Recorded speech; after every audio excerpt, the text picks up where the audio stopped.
Welcome to America This Week. Each week I tackle the issues you're not hearing about in the mainstream media with the biggest political players in the country and more. And left to right, I ask the tough questions they're just not used to being asked.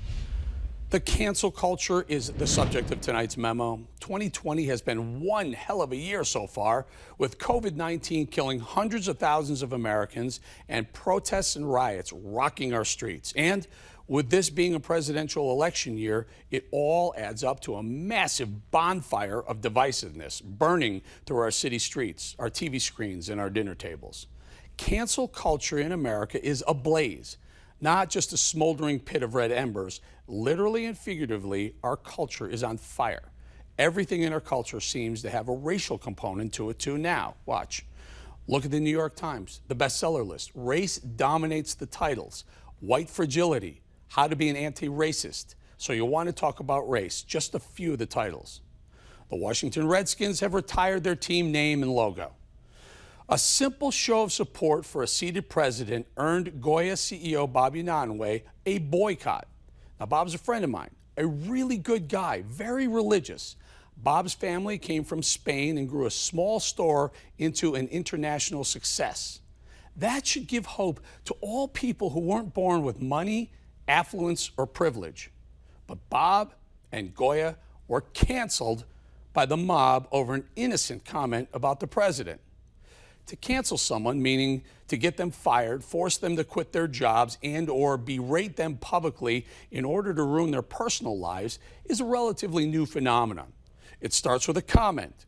In some cases, the comment may be a simple opinion that, on its surface, didn't seem that bad, like all lives matter.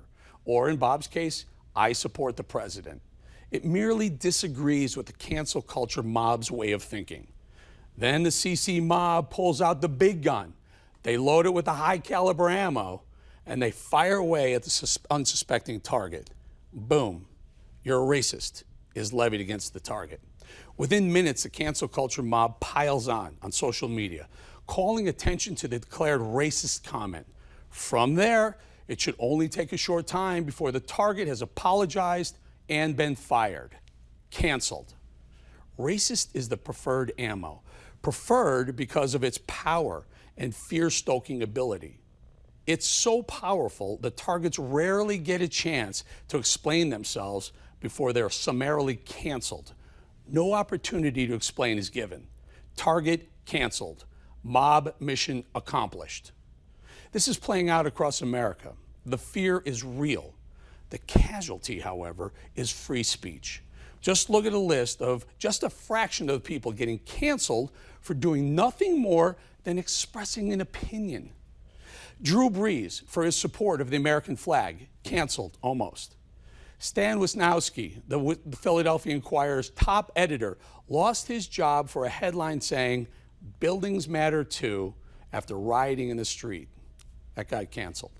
New York Times opinion editor James Bennett had to resign after publishing an op-ed from a seated U.S. Senator, Tom Cotton, that argued the president should send troops to stop the riots. Bennett, canceled.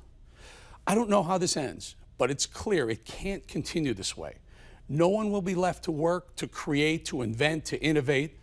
I mean, who's going to want to take a chance on a movie script or writing the lyrics to a song or a monologue for that matter? If all speak has to be acceptable speak, we're doomed to a life of a manila envelope, or worse, life as it is in communist countries like China, North Korea, or Iran. Speech there is regulated. People fear every word out of their mouths lest they be tossed in jail or internment camps. Yep, still happening in those places. Just look at this, folks. A mute white people sticker can be added to any Instagram post. Don't you see it? The mob is winning. They're canceling any speech they disagree with. They're literally putting their collective hands over the mouths of Americans. The mob is rewriting the Constitution without going through that burdensome task of actually getting the approval of the American people. But it's got to stop. We are America. We're founded on a right to speak freely, not fear the government nor the mob. Look, we debate, we disagree, we negotiate, we decide, and we move on. We don't cancel people for ideas or opinions. We embrace the diversity of opinion. not ruin people's lives for having a unique idea or opinion. Let's get back to that. Let's ditch this stupid experiment where every word has to be vetted by the cancel culture mob. They don't have a right to do that in America. Not yet, at least.